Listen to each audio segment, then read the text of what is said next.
production, and right now are the director of this wonderful show, Michelle Blas, and the choreographer, Vince Reyes. Hafa Hafa day. All right, Michelle, welcome back, and Vince, always a pleasure to have you here. Thank you. Okay, so again, Michelle, as I'll say with Vicky, the last time we had you here, we barely scratched the surface of the process about turning this into a play. Yes. What was the challenge of taking a story like this and then translating it to the theatrical medium?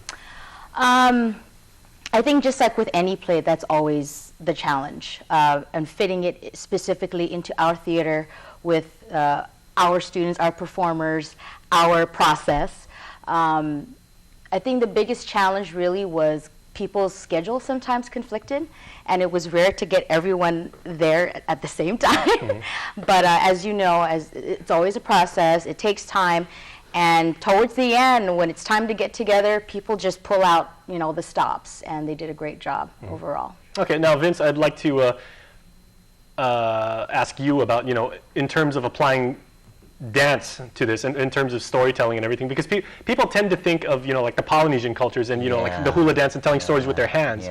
But in telling the story of the Chamorro people, first, how much autonomy did you have as far as, like saying, this is how we should, apply the dance and everything. But then as far as, capturing the intensity, like I was saying with Dr. Bevacqua, and the struggle of our people and everything, and being able to express that physically. Yeah, well, first of all, I was very lucky to be able to have full autonomy with That's always nice. Yeah, and just being very creative and just trying to be able to pay honor to the stories and just to do justice to our history.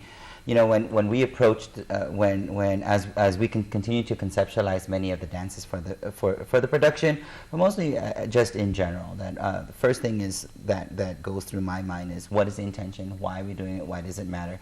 What is the point? Because we can easily just do a fluff dance with the hands, or stick within the formula of Polynesian dancing, or what we consider folk dancing, or Chamorro dance.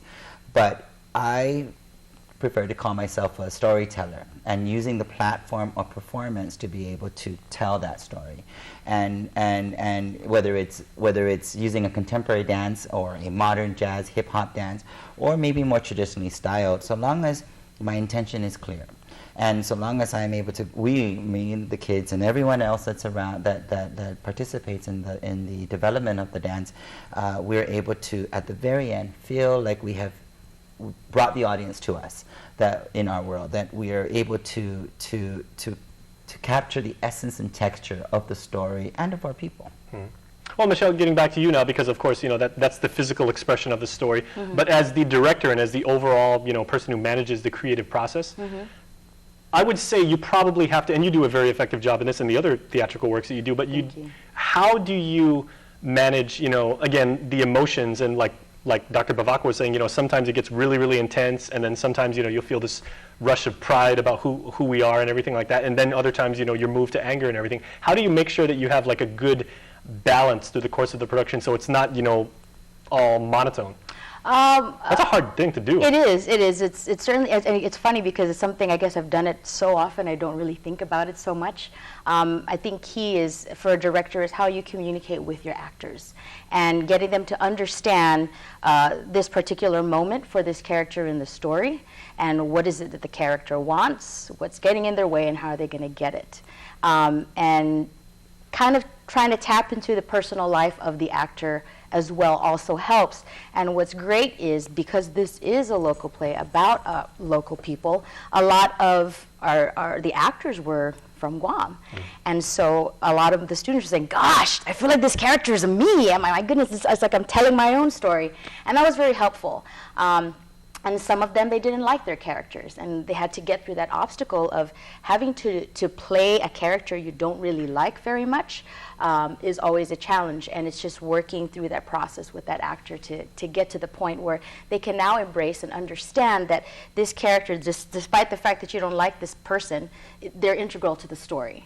And then in time, that actor learns to actually love their character and just tell that character's story the way that is personal for them, and that is also truthful and honest. So the audience picks that up. Now, speaking of breaking the monotony, and I'll ask both of you this, are there any elements of comic relief? Because that's not necessarily a bad thing, and when you have a play that's got so many intense moments and everything, I'd probably say like it's, Absolutely. It's It's necessary. Yeah, it's very necessary and everything. Yeah. And you know, not to say funny, ha-ha, but just to say, okay, well, you know, give the audience kind of time to like process what you just went through. And you know, Vince, are there any elements? Because you talked about working in some other forms besides traditional cultural dance. Yes. Well, Mike and Lola did a wonderful job in putting out a lot of Chamorro humor, and indirectly getting the point across, whether it be about the comfort women, or it may be about the conflict amongst each other, or just the internal identity crisis that many of us Chamorros are going through.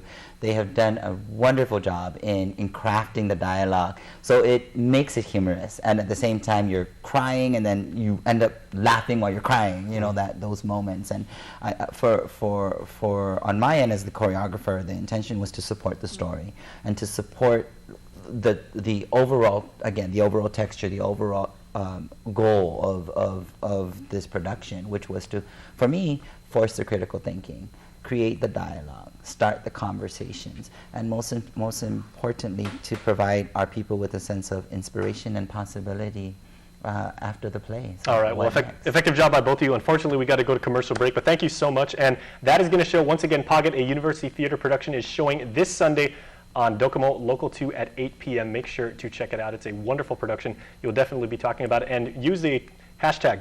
Use the hashtag Pagat. We'll just make it up right now. Use that on social media, and let's get a conversation going. So stay tuned. We're back after this.